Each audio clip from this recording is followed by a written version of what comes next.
Now, to get to our main topic today, we are going to look at a book called The Monster Overhaul by Skirples, the author of the Coins and Scrolls blog.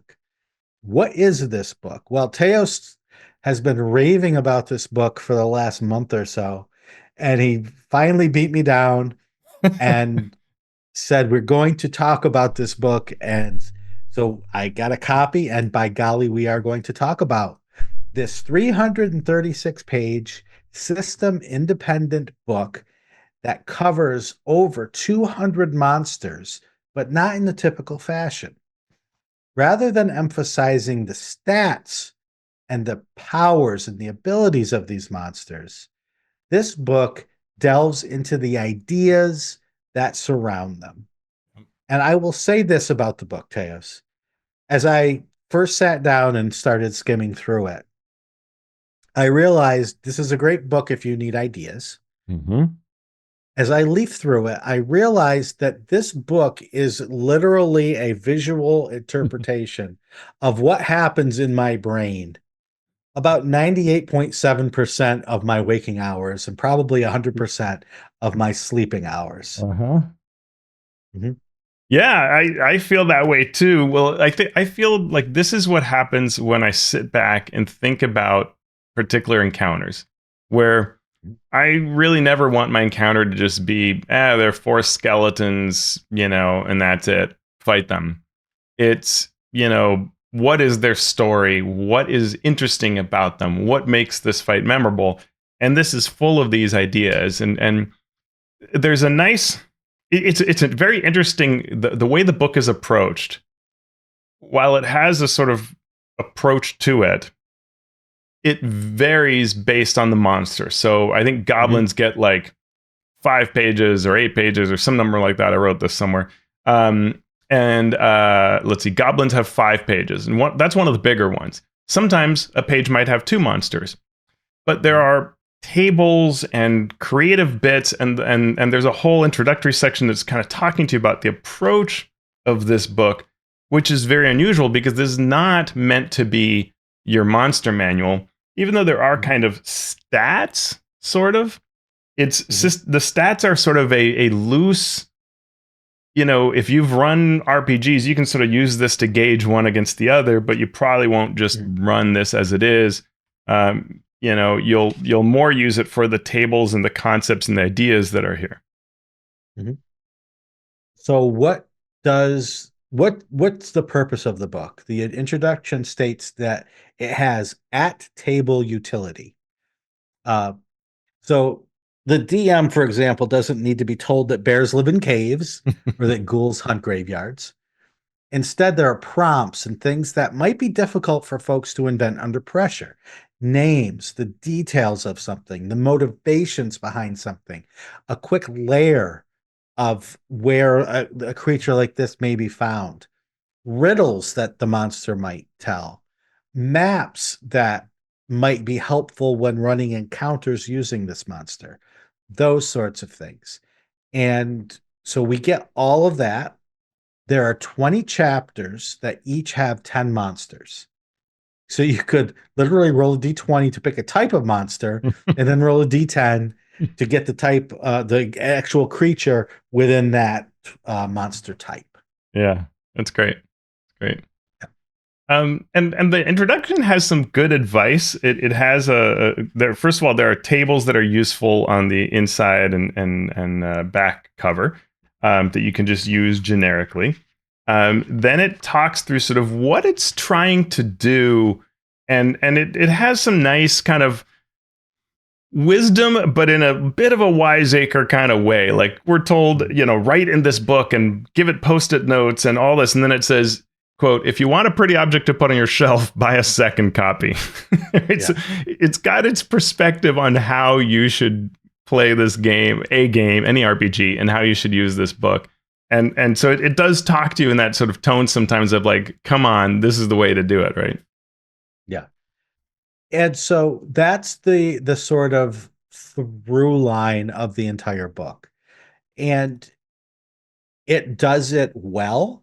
Mhm. and it does it in great, great, great detail. Mhm. So if you are someone who likes tables and who likes to use a table to spur your imagination, you will love, love, love, love, love this book. Do you want 100 random barbarians with both name and then distinction? Mhm. You will get a table, a one-page table that has 100 barbarian names with 100 different distinctions. Uh, And so that's the sort of thing we're looking at. I gotta ask, are you the kind of person who loves tables? No, I Me am neither. not the person that loves tables because, like I said, this is my brain constantly. Hmm. I am constantly thinking up names. I am constantly thinking up. And for me as a creator, this is where I have to shine. Mm. If I'm running a at the table random D&D pickup game, I would absolutely pull this book out Hmm. and say, "Oh, you meet a barbarian. Uh, their name is Ulrich, and their distinction is they spit vindictive curses." So there, I have an instant name Yeah. and uh, shtick for this barbarian. Great, I'm fine with that. When I'm sitting down to create an adventure, especially one that I'm going to publish, or even one that I'm going to run, Hmm. that name needs to not be random. That Yeah. name needs to take into account all Hmm. the other names, has to take into account something. Hmm.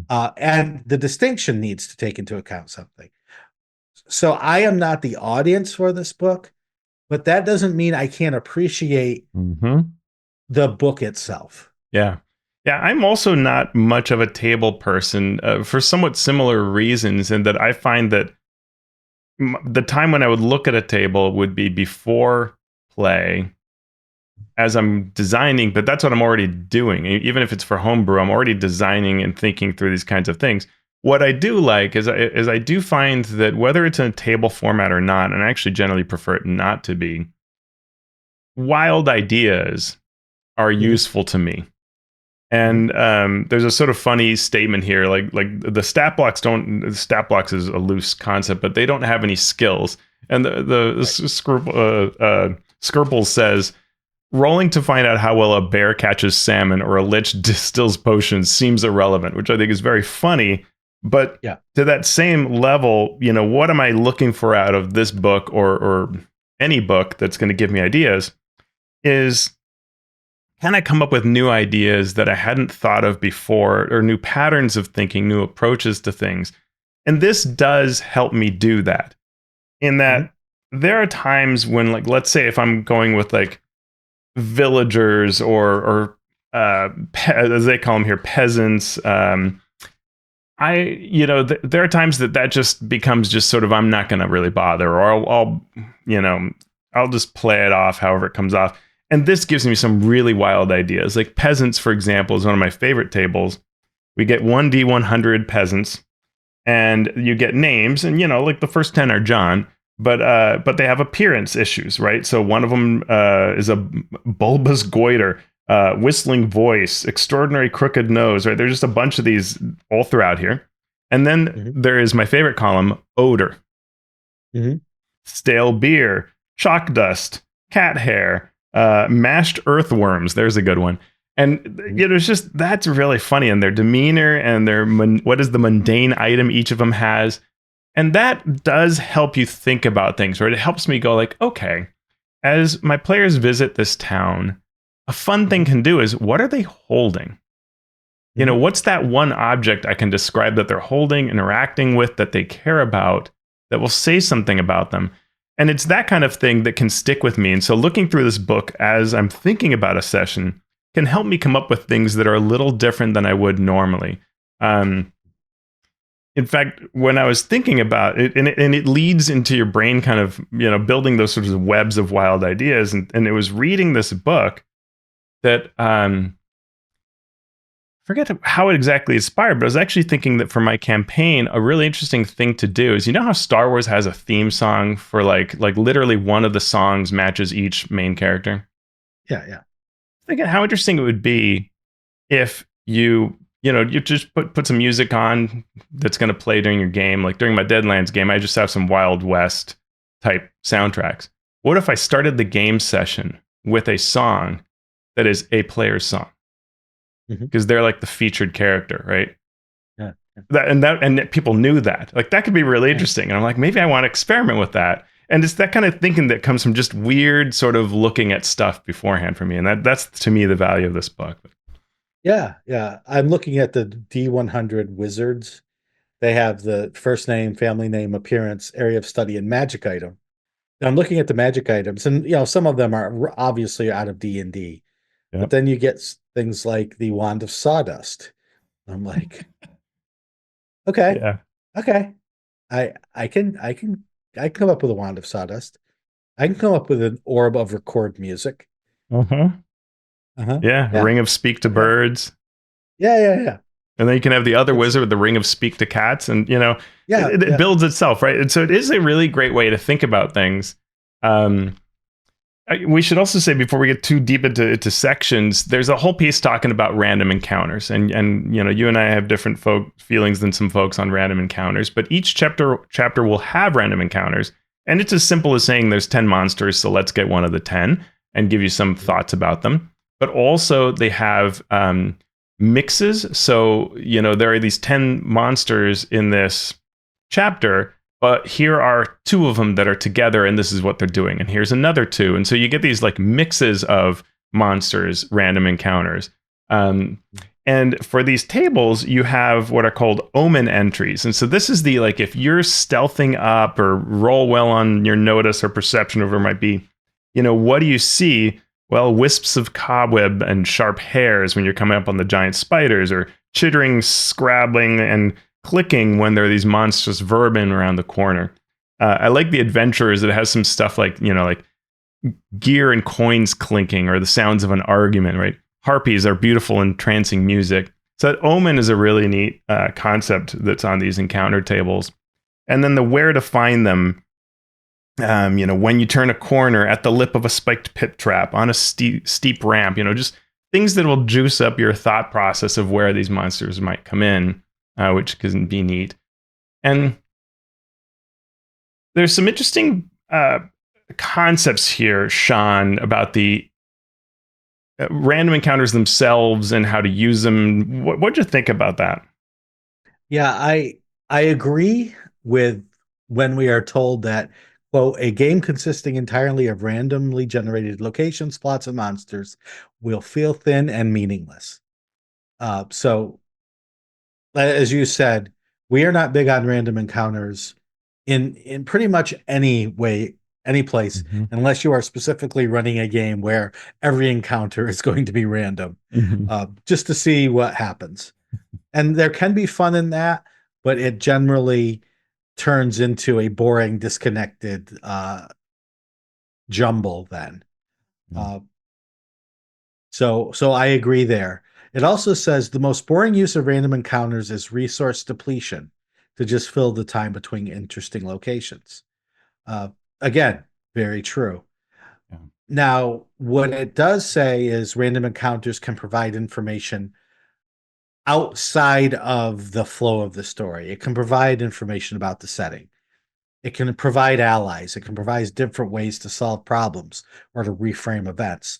Now, all of that is true, but so can non-random encounters. Sure. Yeah. So there's that. Well, and what I like is what they're trying to get to, I think, is to say, when you use random encounters, don't just, chuck them in. Think about them and how they're going to add to the world. And that's one of my things that I think about often with exploration, which we've been talking about a lot on our Discord. Folks are bringing that up a lot. And to me, the whole thing is, what's the point? What am I doing? Am I is the gameplay uncovering hexes? That can totally be fun. Then maybe each hex needs to have multiple things in them. But if I'm traveling and the point is getting to A to B, well, we could just get to A to B, but what if I told you about the land in between? And that's where this really rings true, right? That these encounters can reinforce what the world is like. And maybe you're the kind of GM that rather than plan out that encounter, you would rather see what it is, but with that goal in mind. You know, my encounter is going to tell you about this world that you're going through, what this land is like, what its peoples are dealing with and creatures are dealing with. Then that, you know, because you have that lens turned on, you'll make a better situation and fill that need as the group travels from A to B. Yeah. So what this means to me is you are doing a hex crawl or a travel montage, and you're going to randomly determine what's there, and it's a myconid. All right. So now I know that these myconids are there. What do I know about myconids in my setting? One, they're subterranean, so why are they out in the open? There's got to be a reason. Two, are they generally considered peaceful or aggressive? If they're considered peaceful, but they're here attacking, what has made them aggressive? And then you can go to the charts, like their spore attack, their treasures, their flavors, because why would you not put your friendly myconid victims on a pizza? Their hallucinogenic effects, or their poison effects, and you can build your world one encounter at a time in this way to prop up the world a bit, to give it a little more flavor. And I think, you know, we have so many gems with so many different types of brains that this can be a really neat way to do it for a lot of folks. And there are a number of other pages of comments here. What is a monster? Tactics. Tactics has some. It actually made me laugh out loud, where it has the idea of where you get inspiration from the glory of nature, and it says visit zoos, watch unedited wildlife videos, touch grass, stare at the side of a fish, flip over rocks. It made me laugh, right? Like this person just telling you, like, come on, look at nature. It's all there for you. You can almost imagine someone yelling at you in this chapter and trying to write it up nicely, but they're really just yelling at you. Yeah, stare at a wriggling worm for 10 minutes straight, and you'll come up with an encounter in some way. Yeah, but it is the last the last page of the intro talks about what is a monster, and it provides ideas on how to make monsters fit into the world, make them interesting, and gives various ideas for monsters, reflecting what a culture fears, explaining why there are lights in a swamp at night, so on. Yeah, and you know, this is probably the point in the review where I want to caution folks who are listening. Like, if you love this book and you think that so far we don't, I like this book a lot, right? Like as Shawn said at the beginning of the show, I've been telling all my friends, like, you got to get this book since people told me you've got to get this book. And I forget exactly who it was on our Discord that brought this up, but you know, thank you, because since I picked this up at GameholeCon, I've been really enjoying it. And there was a time when Mike Shea sort of asked folks in a variety of places, you know, what books do you have with you at the table? I think he might have said like non-D&D or something like that. And the things on that list were great books, but I don't like just have them at the side of my table. And then I tried to think, well, what do I just have at the side of my table? And I kind of don't have anything.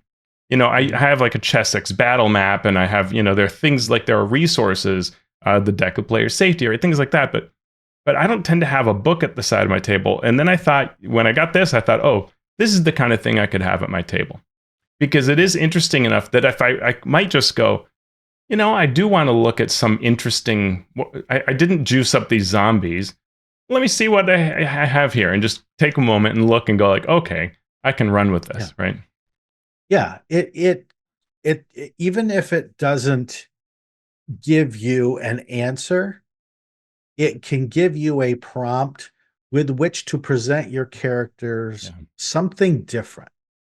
Yeah. So instead of, oh, I'm running whatever published adventure, and there's a room and it's got zombies in it, and oh, okay, we've just got through 3 other combats. They don't need just one more. Let me see, and I could come up with something, but Yeah. it takes a while to access certain parts of your brain sometimes.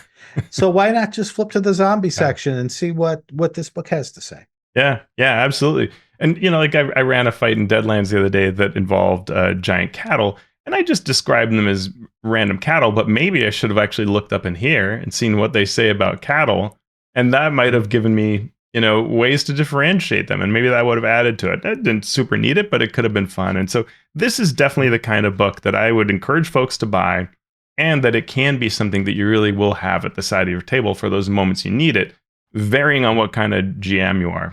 Some may use it all the time and some just every now and then, but it's valuable enough for them. All right, so that's kind of all preamble. Shall we look at delve into the chapters? Let's delve into the chapters, Teos. Lead us on.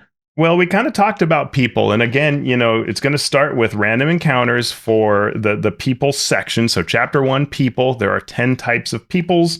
And you can just roll to see if you get, a cultist or an adventurer, a barbarian, a townsfolk, a wizard, all of that. And we gave some examples with peasants and wizards of the kind of thing you can expect. And they give you ideas, right? Like where you find these? In a gatehouse with iron bars and thick walls, or if it's outside, a bridge over a swift but narrow river. And minor creatures that can be in the scene, a castle, cattle in a pasture, ox in a shed, right? And you can see how that's because this is people-centric. But then, if we go to our next chapter, so we get past our wizard and it's dungeon. And dungeon has one of my favorite entries, which is the good old goblin, right? And that's the kind of thing where you can know goblins so well that you just hit a wall about what you should do with them. And we get a number of tables. Like, what are they in terms of what they look like? So they are corpulent, wobbly, painting, sweating, panting, or they're cunning with tactical. Yeah, that'd be good too. Cunning with tactical war paint and bandoliers, bat-like with huge ears, crinkled nose, patchy skin. Right. Then another table is what are their special abilities? Like it's a gravel mouth; it can digest anything, or it's rubberized, immune to fall damage. And right there, you can just, oh man, okay. Rubberized goblins, build an encounter, go, right? Like we can already just start having a blast with that. What are they doing? And they are, having a rat on a stick battle. They're running away from something. They're pretending to be stupid humans for a laugh, right? And great stuff. Yeah, it's like I said, it's a way to juice up something that would otherwise be plain. Or if you're designing an adventure and you just can't, the table in your head is rolling the same number over and over again. Yeah. Yep. Just pop into here. You don't even have to roll randomly. Scan the list and say, that is what works perfectly to mesh with the other things that I am trying to do here. Yeah. The goblin trap. I don't want just a pit trap. I want this other thing. So what are some things that I could possibly add? Yeah, I like it. So that, they have goblin traps, goblin weapons and super weapons, goblin mounts, and then the table of 100 goblins with their names and their distinction. So you will never run out of that. But wait, there's more. Goblins being one of those huge sections. You have goblin loot, things goblins can bully, goblin fears and reactions to their fear. Where do goblins come from? That is full of things that we really shouldn't say on a PG-13 type show. Goblin trivia paragraphs. Desperate, endearing goblin tricks like prehensile nose hair display. Does a flip, slaps face into the ground. Goblin leadership methods. And then even a goblin war engine where you roll to make each of the segments of this war engine and detail it out. Wow. Yeah. Yep. Pimp your goblin war engine section. Yeah. But the goblin leadership methods, that's something that I could have seen us do for Acquisitions Incorporated, right? Yes. I mean, that would have been we probably did, and I just don't remember it. But Timocracy, ruled by Tim, right? Definitely Saturday Night Live inspired. The Chosen One, prophesied birth, just. Yeah. Good stuff all around. And so what Teos is presenting here is sort of a distillation of what we can expect for all the other monsters. Yeah. Uh, Yeah. Sometimes serious, sometimes a little tongue in cheek, but always just a slight bit off kilter, Yeah. which is often the difference between an okay encounter or an okay adventure and an adventure that people will remember, not necessarily because it was silly, but because there was just one thing in there that wasn't quite right, Right. wasn't quite in focus, that pulls the brain off in a different direction and makes it focus just a slight bit differently, a slightly different way that can really make a difference in your encounters. Yeah. And at times you get Dyson Logos maps Mhm. with different concepts like generic temple ruin, generic cave, and you can see the kind of art. It's all black and white line art. It can be Mhm. kind of interesting in what it provides. It's just trying to get your ideas going. Any other of these monsters stand out to you or tables? I liked the dragon stuff Hmm. because it not only gave you things about dragons themselves, which are kind of cool, different special attacks, not just fire breath, but some other things. And the way a dragon looks, we see the art change from edition to edition to edition with how a dragon is represented. Well, I want my dragons to all look different, not just from each other in terms of their color, but in terms of them individually, right? What's the most memorable 5e red dragon, right? We have a popcorn bucket to show us. And Thumberchot's Um, pretty good a choice. Yeah, and and it's because that dragon is represented differently than other, that's true. not just dragons, but red dragons. So we get things like Draco spawn and drakes and kobolds, and their interaction Mm. with the dragons is something that should be and could be different from encounter to encounter, from story to story, from adventure to adventure. Yeah, I had a couple I really liked. The Harpy in Thinking Beasts. So there are a couple things about it. One is it has this menu, and there are a number of entries that have a menu table, which is literally like what they taste like and what might happen if you eat them. So like there are three Mhm. things you can roll to determine which of the three things happens when you eat a harpy. They're all bad. Yeah, Spoiler. Um, and then the why we fight them has some interesting ideas, like our king has been cursed. Everyday harpies knock his meal from his hands. And then things like what are they placated by? Rare books to be thrown into rivers, right? Just unusual, quirky things that can inspire you. yeah. The I elemental section has the Will-o-Wisp, and Mhm. that has some neat ideas because Will-o-wisps can be the kind of thing that you just get so caught up in their mechanics or whatever that you forget what is the story of them. Yeah. And so, what does this Will-o-wisp want, right? To lead you to a body, you should bury it. To touch something you own, right? What is the Mhm. natural hazard that is around in the area? What is the color of the Will-o-wisp? The Mhm. locals say will-o-wisps are, and we get various neat ideas of what they believe them to be. The detached eyes of a huge snake. Whose corpse is this, right? And just who, how you come upon a corpse that they killed. Where are they from? I mean, I found that's just super fun, right? It makes you want to create a will-o-wisp encounter. And the thing is, Yeah. I think if you took 10 people and they looked at this, you'd get at least 5 different encounters, if not 10 different encounters from 10 Yeah. people looking at that page, right? Yeah. I love the Minotaur and the fact that it had a labyrinth there for you to use because right, what would be the hardest thing for me to make a maze? Uh-huh. Uh, and here's one handily made in the perfect spot for it in the Minotaur section.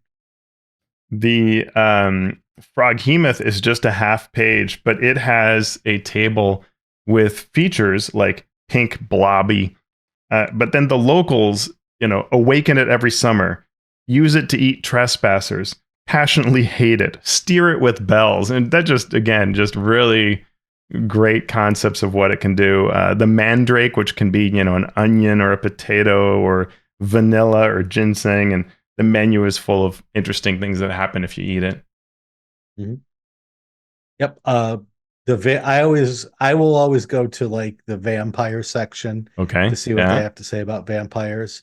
And again, lots of cool tables. Like, how old is the vampire that you are creating? Oh, this one's just hours old. And oh, by the way, there's another 1d4 vampires nearby that created this vampire. Um, Mhm. so, cool things like that. Yeah, the treant has the types of tree, which says we, want a list of all our tree types that we can use. What's bothering it is good. There's a biscuit golem. The art is sort of like a gingerbread golem, and it has things like, of course, the menu, which is good.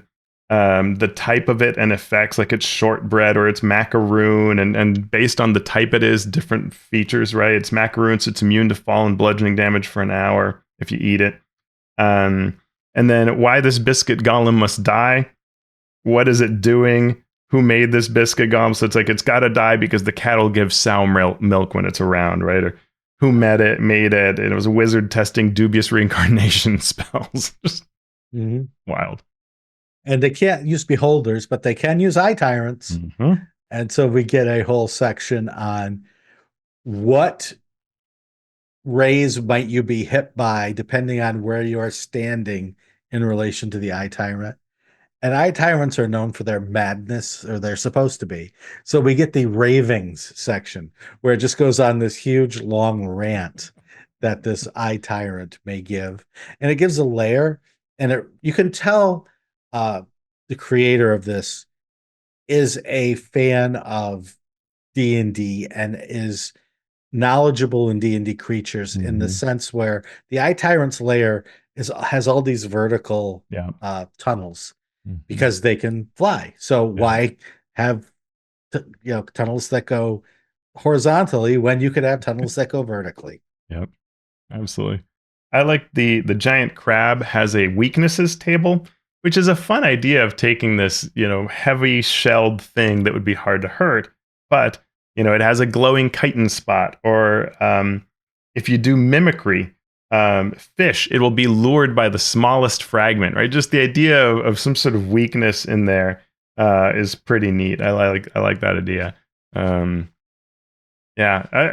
This is just such a fun, creative book, and a lot of work. I mean, this is a dense book. There are a ton of words in here. There's a sci-fi section. It's very creative, covering a tremendous amount of space that could apply to more than just a D&D game as well. Space not intended as a double entendre, but you can take it that way. So overall, I think we agree that this book is a designer's brain made solid. It has all of these wacky, wonderful, diverse ideas, different ways that you can take encounters, different takes that you can have on monsters. Not going to be for everyone, but if you just love to soak in the potential of what you can create when you play a role-playing game, this book is a good thing to soak with. Yeah, absolutely. And you can get it on drive-through. You can all the links are in our show notes, or just run your search engine. You can get it at indiepressrevolution.com, where you can get the print plus PDF. It is not a cheap book. It's $60, but it is a heavy, heavy tome. Like this is, you could take a person down. You could take a kobold down with this book. Because it is so absolutely heavy and packed full of dense words, and the pages are not absurdly thick or anything like that. You get a lot out of this book, and the print comes with the PDF as well. Yep, and if you get it on drive-through, it's $30 for the PDF. Yep. So, 2 thumbs up for the book. Good work. Check it out. Let us know what you think, and thank you out there for listening. We appreciate you being willing to spend a couple hours of your week with us. And if you would like to support us, you can do so by going to patreon.com/masteringdnd. We already have a ton of wonderful supporters out there. We have some Master of Dungeon supporters, Thank you for your support. We hope you enjoy the content, and we hope you enjoy some of the little perks that you get from us, like the Discord. Uh, a special shout out to our Master of Realm supporters. They get a shout out in our show notes.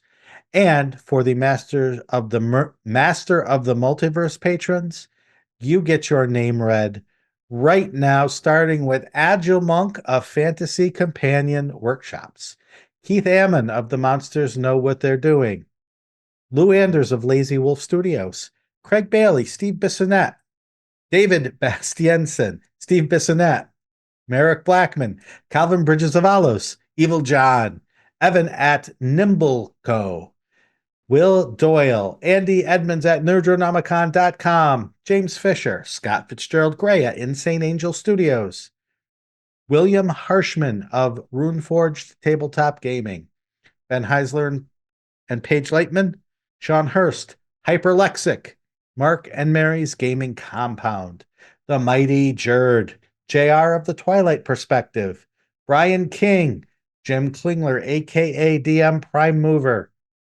Chad Lynch, Paul Mata, The Mathemagician, Eric Mengi, Anna B. Meyer of Fantasy Cartography, Trey McLemore, John Mickey, Mighty Zeus, Sean Molly, Falcon Neal, Tom Nelson of the Deck of Player Safety, David Norris, Phil Work from the Philadelphia Area Gaming Expo, Frog Prince at Tentacle Squelching Wetly, Post Fiction RPG Audio, Robert Pasley, Vladimir Prunner from Croatia, Pugnus, Ozymandias Rex, Runner Rick, Chance Russo at Drago Russo, Andy Shockney, Krishna Simosa, Spark from Dunnar Games, Josh and Lee Wanika of the Tabletop Journeys podcast, Talos the Stormlord, Jerry Talaman from D&D and TV podcast, Trace, Joe Tyler, Marcelo de Velasquez, the Valiant DM, James Walton, Graham Ward, Jason Ward from Accidental Cyclops Games, Javier Waziak, Chris Webster, Zach Types, and Z. Walt Winfrey. Thank you so much for your support.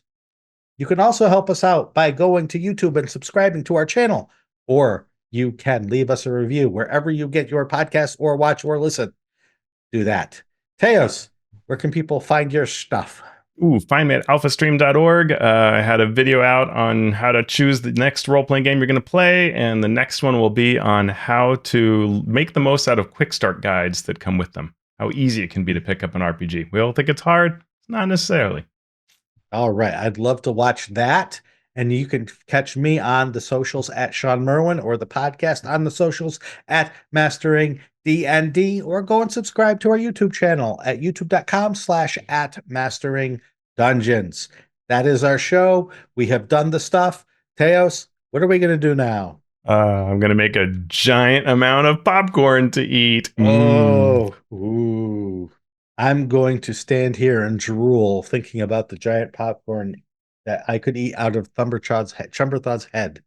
Which both of these could be entries on 1D100 game designers. You're not wrong.